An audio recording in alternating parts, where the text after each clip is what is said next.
Ever feel like, maybe the thing that makes you feel most insecure could actually be like a secret strength? Interesting. That's kind of what we're diving into today. Okay. With this book, Shy by Design, by Michael Thompson. Okay. And we're going to be looking at like how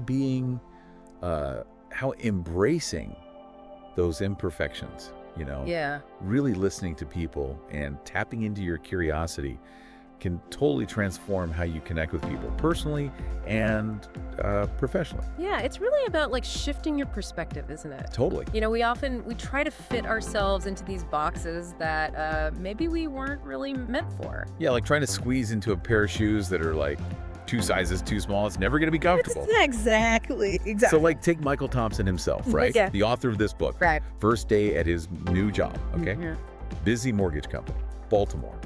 Like, picture this, right? Yeah. Phones are ringing off the hook. Everybody's talking loud and fast, trying to close deals. Sounds kind of overwhelming, right? For anyone, I would say definitely. Yeah, exactly. But here's the thing. Thompson, he stutters.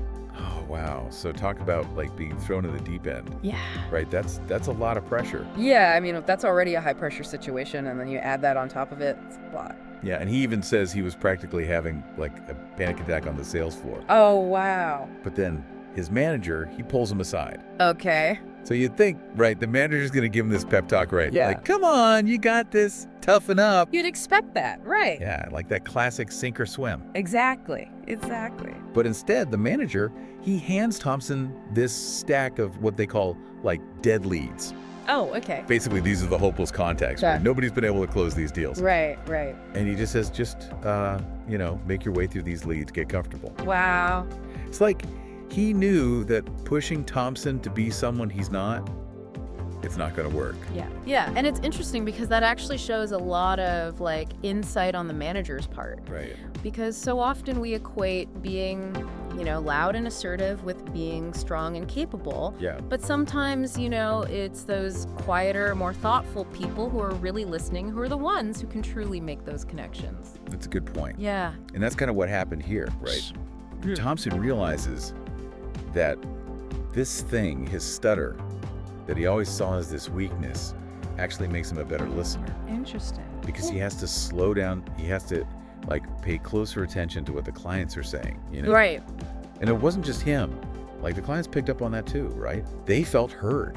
Yeah, they felt under Like something. he wasn't just trying to rush through and close a deal. Exactly. He's not just going through the motions. He's present. He's engaged. And they actually told him that. Like they said, you're different from other salespeople. You actually listen. Imagine that. You take this thing that you've always seen as like a negative, and it actually becomes like this asset.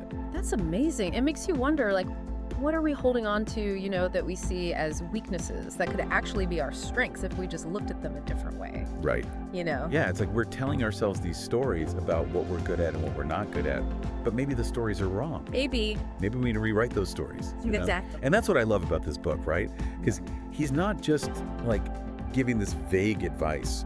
He's like, here's how you actually do this. Okay. And one example, this really resonated with me. He used to, he'd go to this local bar. Uh-huh.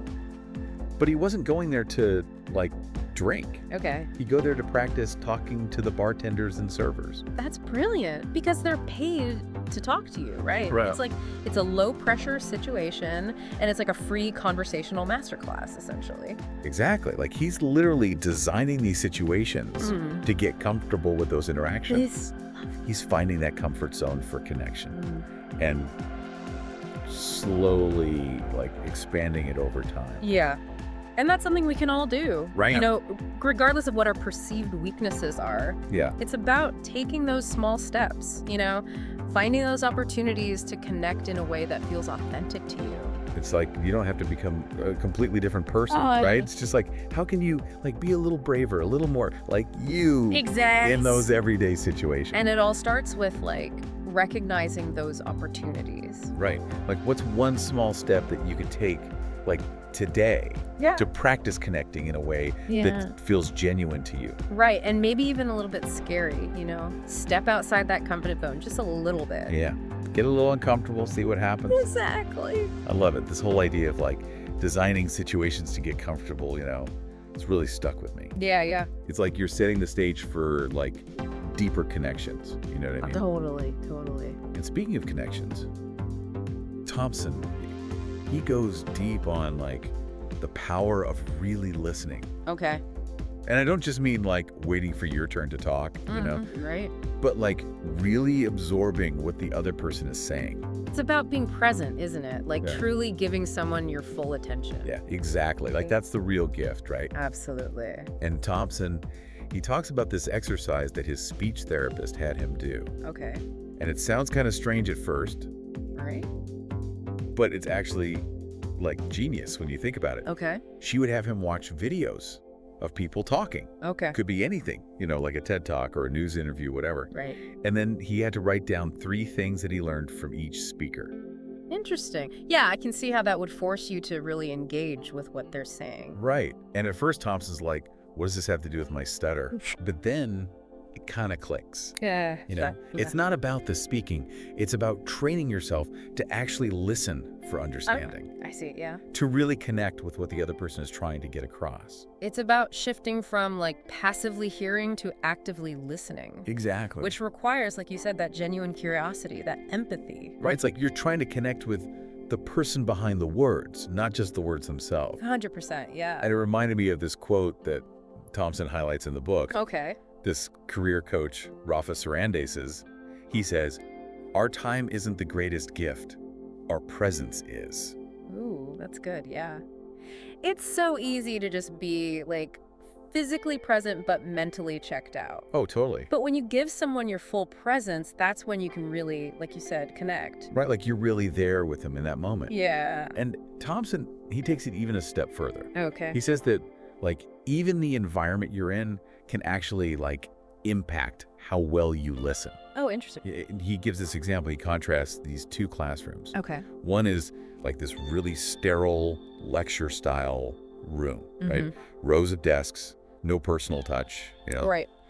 And the other one, it's designed for like collaboration. So it's got comfy seating, it's arranged in a circle, there's art on the walls. Okay. And he's like, the difference in how the students act in those 2 spaces is crazy. Yeah. I mean, the environment, it sends a message, right? One of them is saying, sit still and absorb. And the other one is saying, engage, share, connect. Totally. Yeah. And it made me wonder, like, what kind of listening environment am I creating in my own conversations, you know? That's a good question. Am I inviting that openness, or am I, like, unintentionally putting up walls? Right, because we might not even realize we're doing it, right? Yeah. But those little things, they make a difference. For sure. And I love this framework that Thompson gives for, like, fostering that connection in conversations. Okay. He says to approach it like you're piecing together someone's biography. Ooh, I like that. Right. Instead of just like exchanging that surface level info. Small talk, yeah. You're digging deeper, trying to understand the experiences and passions that made them who they are.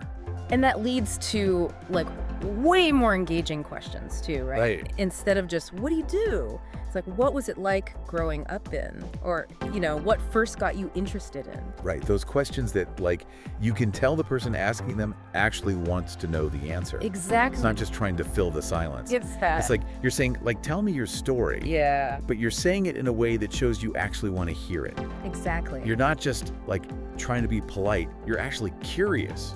And that curiosity, Thompson says, that's like a secret weapon for like really connecting with people. Okay. And he uses this example, this scene from Ted Lasso, you know that show? Oh, yeah, with the football coach. Yeah, the American football coach, but he's coaching a British soccer team. I love that show. It's so positive. Right. It's so wholesome. Yeah. So there's this scene where Ted, he's playing darts at a pub. Okay. And these guys, they're like totally underestimating him, making all these like snide comments. Right. But Ted, he ends up winning, like with this amazing shot. Okay. And then he drops this truth bomb on them. He's like, if you were curious, you would have asked questions, to which I would have answered. Oh, I see what you mean. It's Yeah. like they were so busy judging him that they didn't even like think to actually get to know him. Exactly. And that's the thing. Curiosity opens these doors, right? But judgment, it slams them shut. Yeah, for sure. And Thompson, he connects this back to his own life.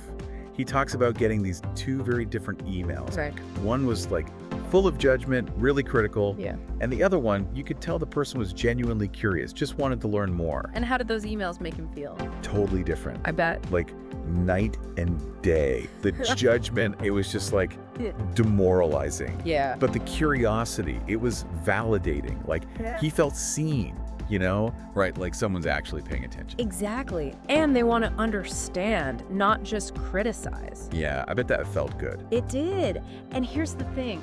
Cultivating that curiosity, that's something we can all do.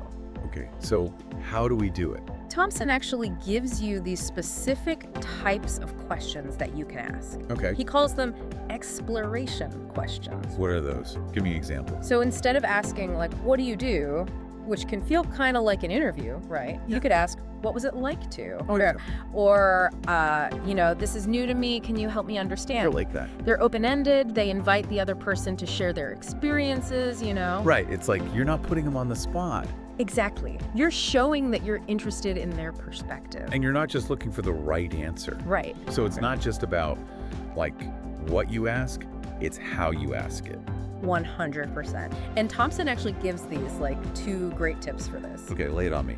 First, use what he calls padding or transition statements. Like what? Like, you know, I'm curious, or that's interesting. I see. It just kind of softens the tone. Right, it's less like, tell me about yourself. Yeah, it's more conversational, more inviting. Okay, I like that. And what's the second tip? The second tip, it's all about authenticity. Okay. You can't fake curiosity. Yeah, people can spot that a mile away. Totally. They can tell if you're not really interested, so it has to be genuine. And it sounds like if you're really curious, if you're really interested, that'll show in how you're asking the questions. Yes. Your tone, your body language, everything. It's like that saying, like, people might not remember what you said, but they'll always remember how you made them feel. 100%. And when you come to a conversation with that genuine curiosity, it creates this space where people feel safe to be themselves. Right, it takes the pressure off. Exactly. And that's when those, like, real meaningful connections can happen.